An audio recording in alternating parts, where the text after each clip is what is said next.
As people, we very naturally focus on changes of events, deltas, or endings. And a lot of people look at 25 years and then we go out of business in year 26. And it's kind of like, well, what did they do wrong is the question, right? It's like, I'm sorry, 25 years, what did we do right?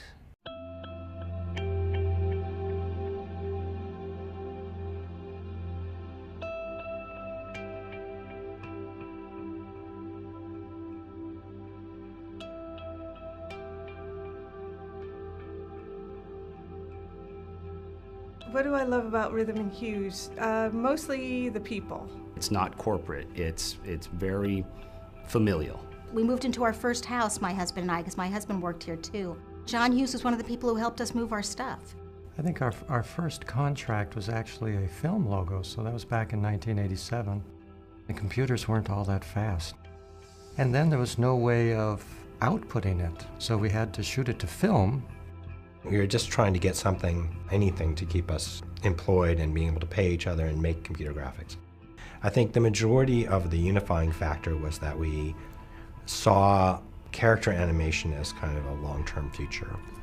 La la la, la la la. I look at some of the work we do and I just don't know how we do it. You know, to me it's just magic.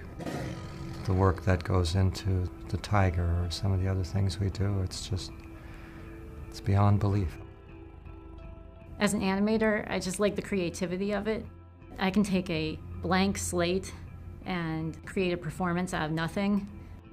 They're like, concert musicians, concert pianists that are playing at the LA Philharmonic. They're at the top of their game. We're at our peak, our pinnacle. It's so exciting. All of us, I think, at the end of the day, are driven to create. And that's what really gets us excited and what drives us. The challenge with that is that in many cases, that can take over, or at least it can cloud your judgment.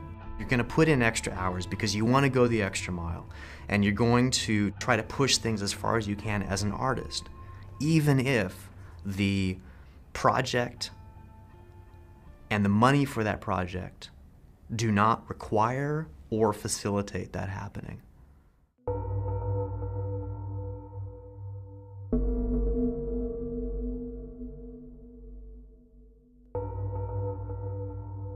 Nobody's doing this for the money anymore. Maybe they were at some point, but they're not doing it for the money anymore. People are doing it because they love doing it, which is why I do it. It's not done by the computer, it's done by a lot of people, and there's a lot of people in the background working away night and day to get the projects done.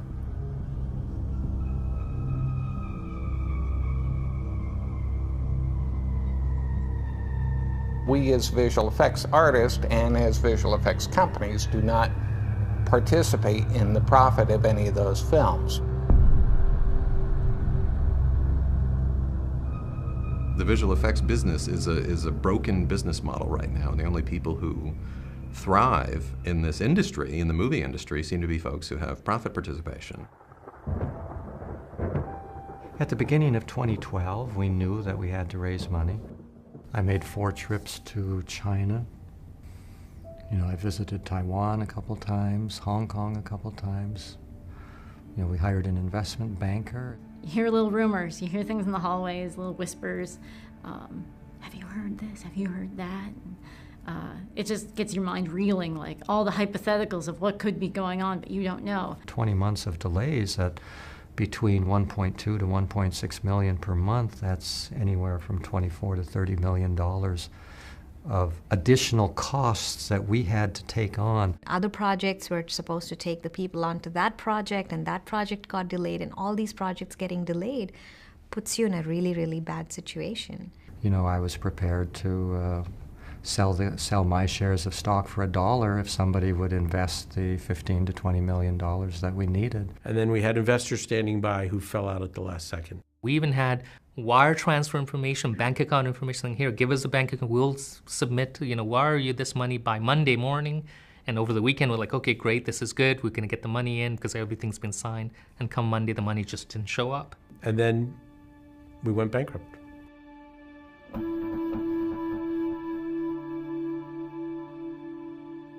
It's not to make the studios out to be the bad guys or anything like that. It's just the model of how we have set up this business is flawed. We bill 500 shots, say, for $10 million or so. And that's what it is. We'll hire up based on the contract, and then sometimes things just change. The making of a movie is not a precise science. There are creative issues in a movie as it's being done. During the post-production process, and sometimes even during shooting, the movie starts to evolve. If the movie extends and we suddenly have to work for 3 months more or 4 months more, from the studio's perspective, they paid us $10 million for 500 shots. But from Rhythm and Hughes' perspective, now we're paying for the same artist for 3 more months that we have to continue paying their salaries. There's no other source of revenue other than coming out of Rhythm and Hughes' own pockets. So our choices were to cut people's salaries or to lay off a significant number of people, or to work people overtime without paying them for overtime by restructuring their contracts. So those kinds of changes are very difficult changes to make, and I felt that any one of those would have so dramatically altered the culture of Rhythm and Hughes that they would have destroyed Rhythm and Hughes. And, well, you know, instead we're in bankruptcy, so I ended up destroying Rhythm and Hughes anyway. So, you know, maybe I should have done something along those lines in order to have tried to preserve Rhythm and Hughes.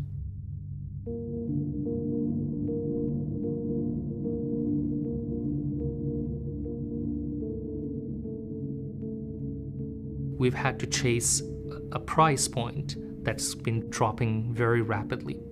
And the reason the prices have been dropping quite a bit, one of the fundamental reasons really is the tax subsidies that are being provided in Canada and the UK and other places.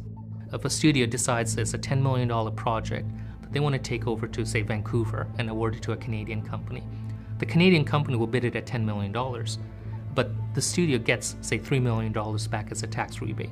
So the only way you even get considered for that film is to bid it at $7 million. And so we're now getting less money for the same amount of work. And so the motion picture studios told the visual effects facilities that if you want to get this work, you have to do it in Vancouver, where you're spending $1 million, $1.5 million building a facility there. And of course what happens is another country or a region, state says, oh, well, that's a good idea, we'll do that. We'll take our money and we'll take it from our taxpayers and we'll give that to the movie studios. And then, of course, all those people now go to this other place, because what the states and the countries don't realize is every movie they take a look at what's the cheapest place. So you move to Vancouver, find a house, live there for about 9 months or a year, and then ultimately wind up getting laid off.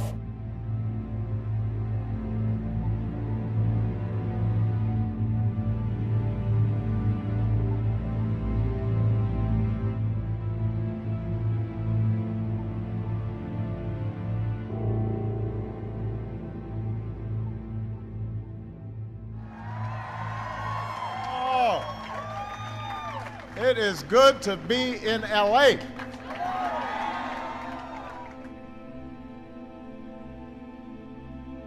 This is one of America's economic engines. Hundreds of thousands of middle-class jobs. There's still no better place to make movies and television and music than right here in the United States. Entertainment is one of the bright spots of our economy.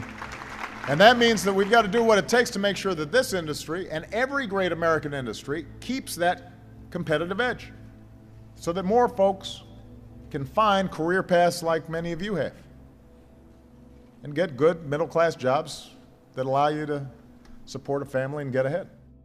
I lived the life of what some of my comrades had started a Facebook page called the Pixel Gypsy. You know, and it's not that I've never been good enough to land somewhere for the duration, it's that there never is a duration. I've been on the staff of 5 visual effects shops that were really well known, did amazing work, that all went bankrupt, most of them owing the artist money. You know, you're constantly on the go, chasing which government's going to give the greatest handout back to the studios. I've taken to just living in hotels the past few years, find it's a lot simpler. I got suitcases that were designed to fit in the trunk of my car, and it all layers in there.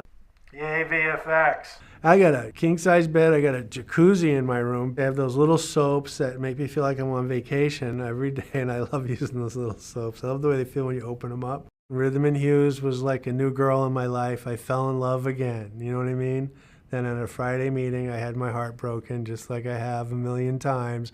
And now I'm just this kind of strung out, gray-haired old bachelor. People want to have lives and families and houses, and just like anybody else. They're not trying to live rich.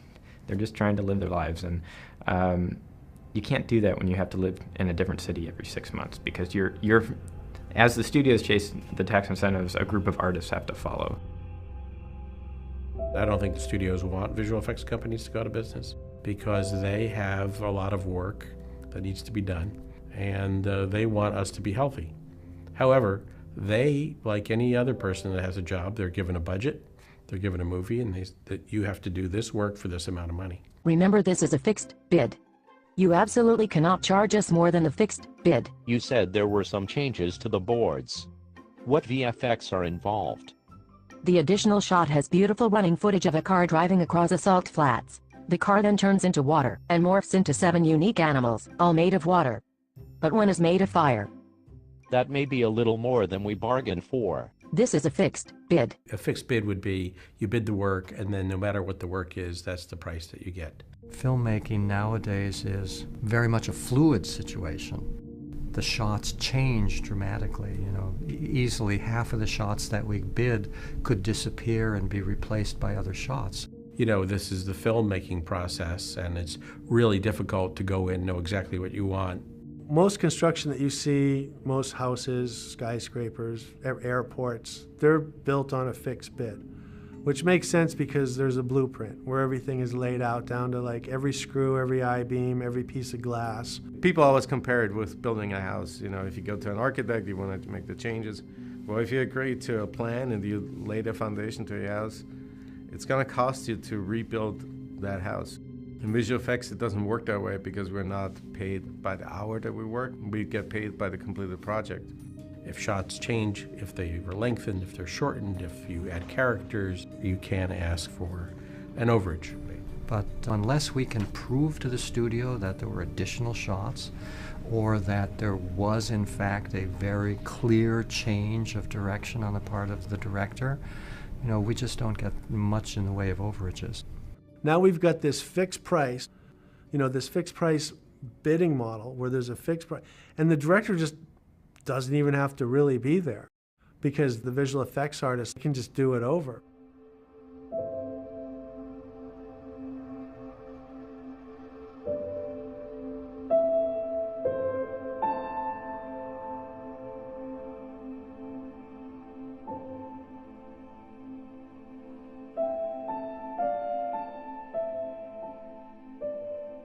The art of filmmaking seems to have changed a little bit over the years. It used to be that you'd have a script and you'd storyboard it and you'd have all 3 acts and then you'd go out and shoot.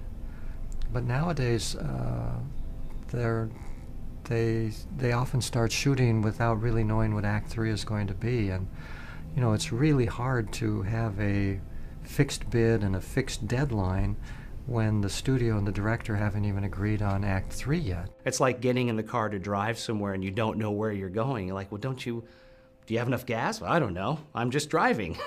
When you're creating these huge fluid dynamic simulations like we did on Life of Pi, and they want to change this wave from going that way to this way or make the rain go completely differently, that's a lot of simulation time just to make the change. And then finally it gets shown to the client who says something like, why is it even raining in this shot? It's not supposed to be raining in this shot. So now we go back, we do that work that we think we're supposed to be doing, we present it again. It goes back up through the chain of approvals, decision maker sees it, they give their feedback, then it goes back through the chain, the other direction, and we find out whether or not we're done or if we have to keep going. And we understand that if you have a vision and you're moving toward that vision, but as long as you're moving in that same direction toward that vision, that's fine. You know, we're going to get there. But what we see often is that, you know, they'll be heading towards a vision, and you might be heading toward that vision for 6 months, and then all of a sudden they turn around and they're heading off in an entirely different direction. If you're not a visionary, or if you don't have a visionary involved in a project and relies heavily on visual effects, it's not going to succeed. The studios would not permit a director to shoot for a week or two on set and then say, tear down the set and build a new set. You know, that simply wouldn't be tolerated, because in the live action portion of filmmaking, everything is paid by the hour. Pretty much everybody who's making everything happen on the movie set, it's by the hour. So the meter's running, the focus is dynamic, because it makes the director and the decision maker, whoever that person is, usually it's the director, has to be there. And there's someone telling them every second what the meter's at. And the creativity just rolls because everybody's so focused and the decisions are being made in real time. But when you remove the decision maker from the process, which is what happens in visual effects, the artist ends up getting to version 15, 16, 20, 30, and the client's never even seen it yet. You know, if the decision maker was wandering amongst the midst of the visual effects artists like they do the movie set, if there's ever a platform where that's needed, it's in visual effects.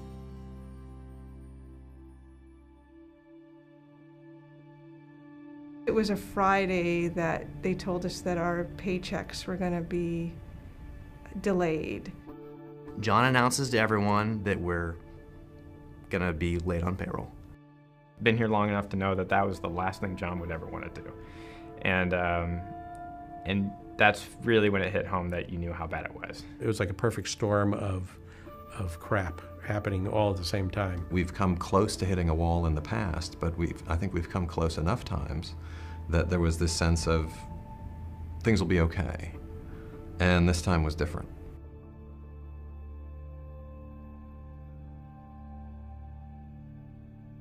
My phone starts ringing at like, I don't know, what, 8:30, 9 o'clock at night. People freaking out because apparently managers are now calling people and telling them that they're being let go.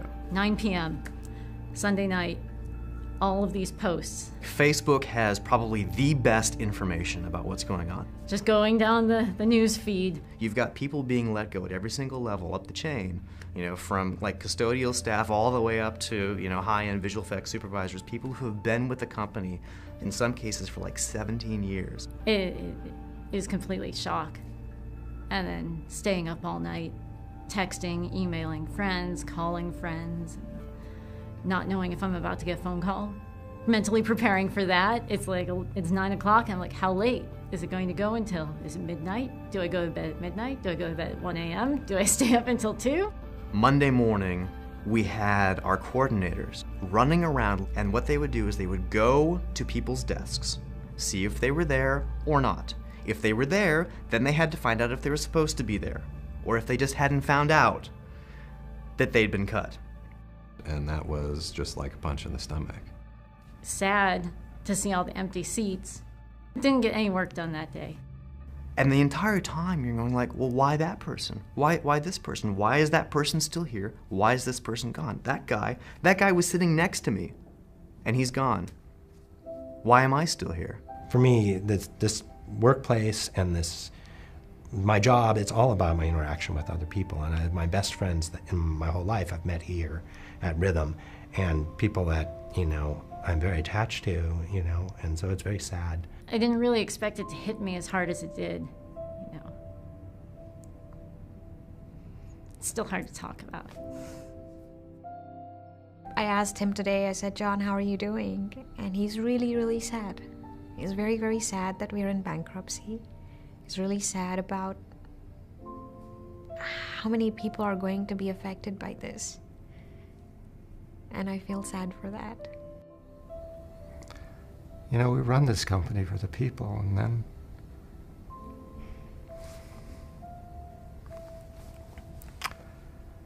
then to have hurt them so badly. It's really the antithesis of what we wanted to do.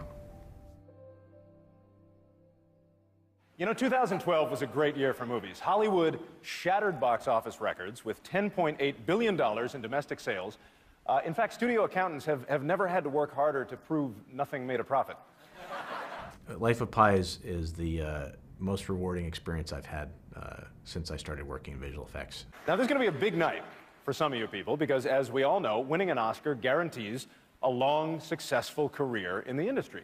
To have 2 nominations for the company was incredibly exciting and validating, and on the other hand, full of irony. The company was shattering at the same time that all of this recognition was being heaped on us. So the night of the Oscars, what a mess.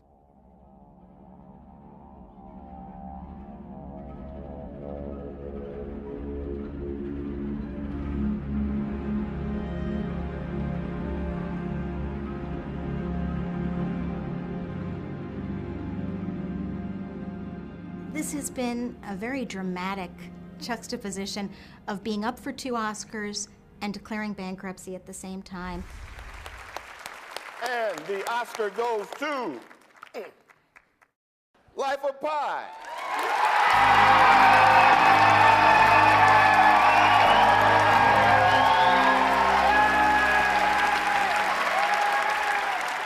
Having worked on this for many years, I wanted to thank some people, and I thought that was very important. To our director, Ang Lee, you are inspiration, and you made it an incredible journey for all of us.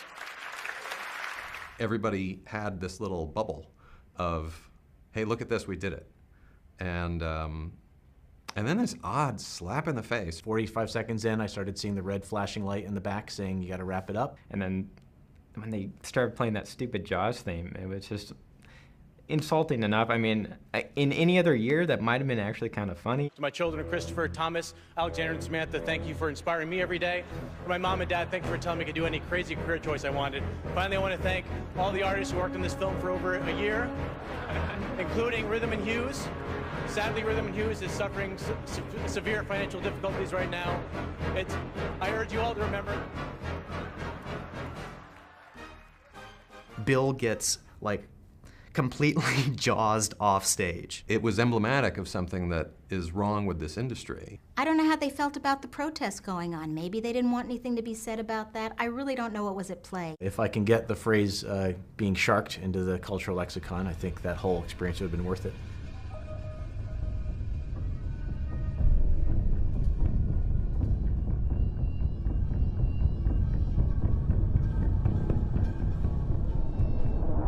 And then to top it off, you've got Claudio, the cinematographer, and Ang Lee not thanking the people who really did about 75% of the movie. I cannot make this movie without the help of Taiwan. My Indian crew, my Canadian crew, Tom Rothman, Jim Gemnopoulos, Gil Nader, David Womack, David Lee, my agent Karen Sage, and lawyer Ira Streck, and Joe DiPaolo. I have to do that. Unfortunate is not a strong enough word, but it was.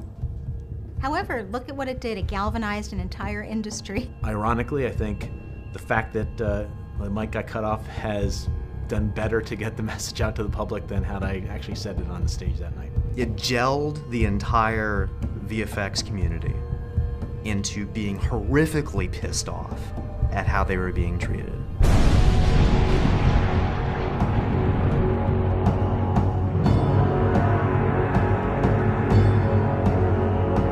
It's a catalyst for the change in this industry that's going to put it in the right direction. Hi everyone, it's David Begnaud and this is Newsbreaker. Hop on your social media account and you may be seeing green. People are swapping their profile pictures into green squares, you know, like a green screen. It's all in solidarity with the visual effects industry.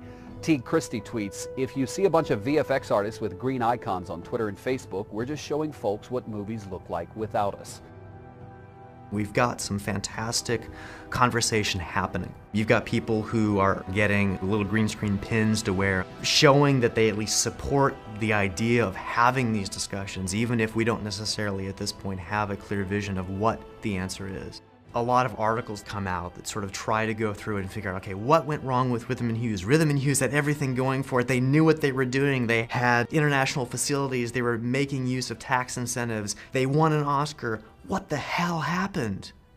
And no one has any clear answers. It's sort of like every one of these articles just kind of rehashes the same stuff over and over again. VFX firms and post houses are like nomads roaming the globe trying to find an economically viable place to be able to work. And it shouldn't be that way because, god damn it, you need us. And when I look into this from the perspective of someone who wants to get into the industry and do VFX work, and I'm sitting back and color correcting my own video or doing a chroma key and thinking about people not being able to be paid for it hurts. If that trend continues, where we continue to do the impossible and we continue to make things extraordinary in a shorter period of time, and we continue to lose money, the visual effects industry will become extinct.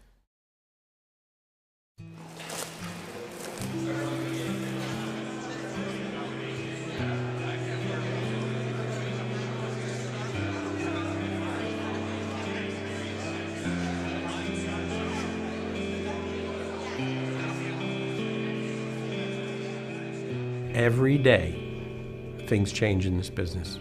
It changes like your laptop changes. The technology changes, the economics of the world change. I've talked to plenty of people who are so affected by this and so hurt and so distressed that they're just going to probably go do something else. I don't consider going out of business after 25 years of producing what we produced, I don't consider that a failure. Quite the contrary, I consider it a success.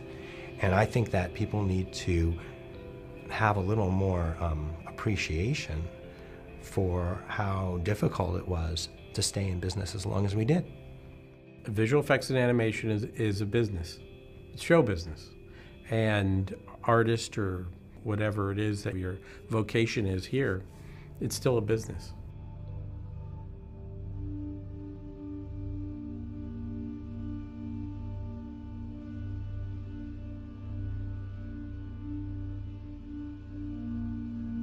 The people who are artists will always be artists, and no one can ever take that away from you, right?